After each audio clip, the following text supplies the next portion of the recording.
की शुरुआत होते ही हम कुछ फ्रेंड्स को एक ग्रुप चैटिंग करते हुए देखते हैं, जिसमें अथीना नाम की लेडी अपने दोस्तों को बता रही थी कि हंट यानी कि शिकार की डेट नजदीक आ रही है और ये कुछ ऐसी बातें कर रहे थे जो कि बहुत ही खतरनाक थी, जिसमें कुछ लोगों की मरने की बातें हो रही थी। और फिर हम एक सीक्रेट लोकेशन को भी देखते हैं जहाँ पर कुछ लोग मौजूद थे और ये वही थीना के ग्रुप वाले लोग थे। तभी अचानक वहाँ पर एक आदमी आता है जो कि बहुत नर्वस था और डरा हुआ भी था, क्योंकि उसे ये नहीं पता था कि वो कहाँ पर है और वो यहाँ पर कैसे आया।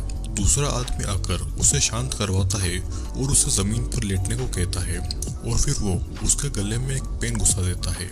उस आदमी का खून बहुत बह रहा था और वो आदमी फिर भी खुद को बचाने के लिए उसके सिर पर पास में पड़ी एक बोतल को दे मारता है। फिर इस शोर को सुन के खुद एथीना वहाँ पर आती है और वो उसके सैंडल की हील्स को उस आदमी की आंख में घुसा देती है। वो आदमी वहीं पर मर जाता है और अथीना उस सैंडल को निकालती है जिसमें उस आदमी की आई बॉल फंसी हुई थी। सीन यहीं पर कट होता है और नेक्स्ट सीन में एक लड़की एक जंगल में थी। उसके मुंह पर बेल्ट बंधा हुआ था और वो देखती है कि वहाँ पर उसके ही जैसे कई और लोग भी हैं और वो सभी कैद हैं। जंगल के बीच एक खाली मैदान था जिसमें एक बड़ा सा बॉक्स भी था। फिर एक आदमी उस बॉक्स को खोल देता है जिसमें से एक छोटा सा पीक बाहर आता है और फिर उस बॉक्स में से बहुत सारे वेपन्स भी बाहर आते हैं। इस लड़की को पास ही से एक चाबी मिलती है जिससे कि वो इस आदमी के मुंह का गैग और सभी के बेल्ट्स खोल देती है और तभी कोई कंटिन्यू गोली चला रहा था और इस गोलीबारी में ये लड़की यहीं पर शहीद हो जाती है। ये गोली और कोई नहीं बल्कि एथीना के ग्रुप के मेंबर चला रहे थे और कैद किए गए लोगों में एक को पता चल गया था कि फायरिंग दूर से हो रही है। कैदियों में से एक लड़की भागने की कोशिश करती है और वो मैदान में बने एक ट्रैप में गिर गई थी। इस ट्रैप में नुकीले स्पाइक्स थे जो कि उसके शरीर में धंस गए थे। ये आदमी इसे निकालकर जंगल में भाग रहा था और सडनली वो एक और ट्रैप पर पैर रख देता है जिससे कि एक ब्लास्ट होता है जिसमें ये आदमी तो बच जाता है, लेकिन ये लड़की सीधा उसी ट्रैप में गिर गई थी। दूसरा आदमी इसे बचाने के लिए यहाँ पर आता है, लेकिन अब इस लड़की के शरीर का निचला पार्ट ब्लास्ट में उड़ गया था और उसकी हालत बहुत ज्यादा खराब थी। दर्द से बचने के लिए ये लड़की इस आदमी से गन लेती है और खुद को गोली मार लेती है। ये आदमी अब एक जंगल की ओर भागता है जहाँ पर वो 3 और लोगों से मिलता है। ये सब यहाँ पर ये भी देखते हैं कि ये पूरा जंगल बड़ी बड़ी बाउंड्रियों से घिरा हुआ है। फिर सभी लोग जिससे तैसे इन वायर से खुद को निकालने में कामयाब होते हैं, लेकिन एक बुढ़ा आदमी बीच में फंस जाता है और उसे हंटर्स अपने तीरों से दाग देते हैं। ये ओल्ड मैन अपनी गन लेकर तीरों की दिशा में बढ़ रहा था ताकि वो उन लोगों को शूट कर सके, लेकिन उस पर और भी ज्यादा तीर बरस पड़ते हैं और तो और 2 बॉम्ब भी उसके चेहरे के पास आकर गिरते हैं और ब्लास्ट से वो भी मर गया था। बचे हुए 3 लोग पास की एक शॉप में जाते हैं जहाँ पर एक लेडी और उसका हस्बैंड था। ये सभी सर्वाइवर शॉपकीपर से बड़े गंदे तरीके से बातें करते हैं और फीमेल सर्वाइवर उनका बस खाने का सामान उठाकर खाने लगी थी, लेकिन उसे ये नहीं पता था कि ये भी एक ट्रैप ही है। जो भी खाना उस लड़की ने खाया था उसमें जहर था और वो वहीं पर मर जाती है। फिर हम देखते हैं कि शॉपकीपर्स ने भी अपने चेहरे पर मास्क लगा रखे हैं और वो एक जहरीली गैस को पूरे स्टोर में फैला देते हैं और बचे हुए 2 सर्वाइवर को भी ये शॉपकीपर्स मार डालते हैं।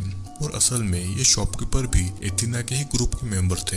अब ये इस स्टोर से मरे हुए लोगों के खून को साफ करते हैं और बॉडी को भी छुपा देते हैं और स्टोर को ऐसा बना देते हैं जैसे कि वहाँ पर पहले कुछ हुआ ही ना हो और वो अपने नए शिकार के लिए अब फिर से तैयार थे। कुछ देर के बाद में इस शॉप में क्रिस्टल आती है जो कि इस मूवी की मेन कैरेक्टर थी। क्रिस्टल भी बाकी लोगों की ही तरह प्रिजनर थी, वो भी इस ट्रैप में फंसी हुई थी। वो इन शॉपकीपर से उनकी लोकेशन पूछती है और उन्हें कुछ पैसे देकर सिगरेट खरीदती है। जब वो चेंज वापस लेती है तो उसे उन शॉपकीपर्स पर डाउट होता है और वो उन शॉपकीपर को शूट कर देती है। और फिर शॉप से बाहर आने पर क्रिस्टल एक ट्रक की नंबर प्लेट हटाती है जिसके पीछे एक और नंबर प्लेट थी, जिससे उसको पता लग गया था कि इन शॉपकीपर्स ने जो लोकेशन उसे बताई है वो बिल्कुल गलत थी और वो नहीं जानती थी कि आखिरकार वो कहाँ पर है।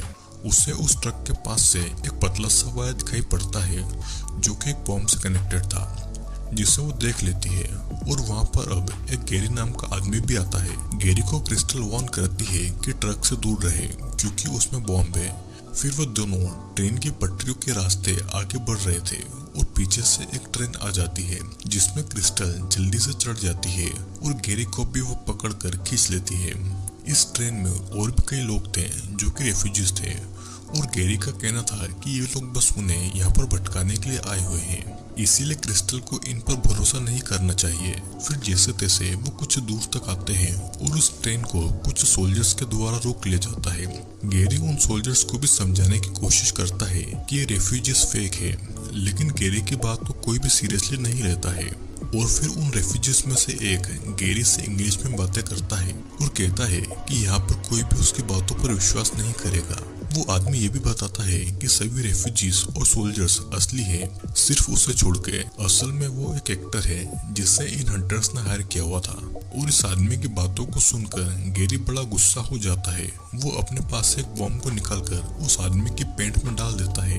ये आदमी इस बॉम्ब को निकालने की कोशिश करता है, लेकिन तब तक ये बॉम्ब फट जाता है और साथ ही साथ ये आदमी भी मारा जाता है। अब क्रिस्टल को सोल्जर्स के द्वारा कैंप में लाया जाता है, जहाँ पर उसकी मुलाकात एक आदमी से होती है और ये आदमी पहले उसी की तरह एक कैदी था जो जैसे तैसे वहां से बचने में कामयाब हुआ था। फिर दोनों को एक आदमी अपनी कार में बैठाकर कहीं पर ले जा रहा था और ये आदमी उन हंटर की तारीफ पूरे रास्ते पर कर रहा था, जिसे सुनकर क्रिस्टल को थोड़ा डाउट होता है और उस आदमी को कार से किक मारकर निकाल देती है।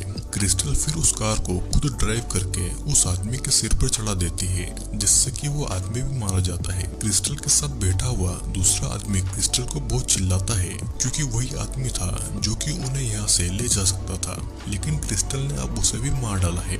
वे जब कार की डिक्की खोलते हैं तो गैरी की डेड बॉडी थी, जिसे इस सूट वाले आदमी ने मारा था और ये क्रिस्टल और दूसरे सर्वाइवर को भी मारने वाला था। सर्वाइवर क्रिस्टल को कहता है कि जो भी कैदी यहाँ पर आए थे सभी के सभी मारे गए हैं और सिर्फ वे दोनों ही बचे हुए हैं। लेकिन क्रिस्टल को सिर्फ यहाँ से निकलना नहीं था, बल्कि उसे उन लोगों को भी मारना था जिन्होंने उन्हें यहाँ पर कैद किया हुआ है। वो उस आदमी को कछुए और खरगोश की कहानी सुनाती है और कहती है कि हमेशा अंत वैसा नहीं होता जैसे कि शुरुआत होती है। फिर सीन कट होता है और हम फिर उसी ग्राउंड को देखते हैं जहाँ पर नए कैदियों को लाया जाता है। वहाँ के सीक्रेट लोकेशन पर हंटर्स भी मौजूद थे, जहाँ पर ट्रेनर के द्वारा उन्हें हंटर बनने की ट्रेनिंग दी जा रही थी और एथिना उनकी लीडर थी। यहाँ पर क्रिस्टल उस आदमी के साथ में मिलकर एक छोटे से पिक को पकड़कर उस सीक्रेट लोकेशन के पास छोड़ देती है, ताकि हंटर्स का माइंड डिस्ट्रैक्ट हो और पीछे से क्रिस्टल आकर उन हंटर्स को शूट करना शुरू कर देती है। वो एक एक करके सभी को मारती है, लेकिन ट्रेनर अभी भी जिंदा था और वो क्रिस्टल पर अटैक कर देता है। उन दोनों में भयंकर लड़ाई होती है और इन द एंड क्रिस्टल उस ट्रेनर को मारने में भी कामयाब होती है। फिर उस आदमी के पास में एथिना का मैसेज आता है, जिसमें वो कहती है कि क्या उसने क्रिस्टल को अभी तक मारा है या नहीं, और असल में वो बस उसे डिस्ट्रैक्ट कर रही थी, जिससे कि क्रिस्टल को उस पर शक हो और फिर क्रिस्टल उस आदमी को बोलने का मौका दिए बिना ही मार डालती है। और मरते मरते वो आदमी क्रिस्टल से कहता है कि एथिना झूठ बोल रही है, उसने कभी भी उसको मारने की कोशिश नहीं की। जिसके बाद में क्रिस्टल उस ट्रेनर के पास जाती है, जो कि अभी भी थोड़ा थोड़ा हिल डुल रहा था। क्रिस्टल उससे एथिना की लोकेशन पूछती है और उस ट्रेनर को भी वहीं पर खत्म कर देती है। फिर सीन यहीं पर कट होता है और अब अगले 1 साल के बाद का सीन दिखाया जाता है, जहाँ पर सभी हंटर्स बता रहे थे कि क्यों उन्हें हंटर बनना पड़ा और क्यों इन्होंने ये सब किया। मूवी की शुरुआत में हमें दिखाया गया था कि एथिना अपने दोस्तों से चैट पर बातें कर रही थी, जिसमें वो इंसान के हंट की बातें कर रहे थे, जो कि असल में उसका एक प्रैंक था।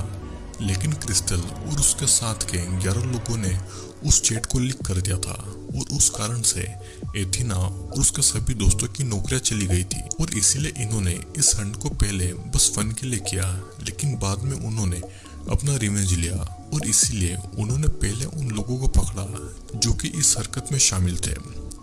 फिर क्रिस्टल एथिना की लोकेशन पर आती है, जहाँ पर एथिना खाना बना रही थी। एथिना क्रिस्टल से कहती है कि वो उसके और उसकी पूरी फैमिली के बारे में जानती है, उसने उसकी फैमिली का मजाक उड़ाया।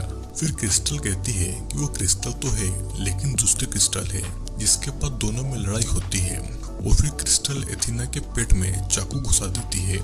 एथिना अब जमीन पर पड़ी थी और उसके पास में एक रेबिट दिखता है, जो कि उस कछुए और रेबिट वाली स्टोरी को पूरा करता है। क्रिस्टल फिर उठकर एथिना का बनाया हुआ खाना खाती है और एथिना के कपड़े पहनकर उसके कुत्ते के साथ में एक प्राइवेट जेट से चली जाती है और ये मूवी यहीं पर एंड होती है। दोस्तों इस मूवी में सब कुछ क्लियर था और जो कुछ भी सस्पेंस था वो इस मूवी के एंड में खुल ही जाता है। तो I hope you like the video, और अगर आप हमारे इस चैनल पर नए हैं और चैनल को सब्सक्राइब नहीं किया है तो जल्दी से चैनल को सब्सक्राइब कर लीजिए ताकि आपको और भी इंटरेस्टिंग वीडियो जल्दी देखने को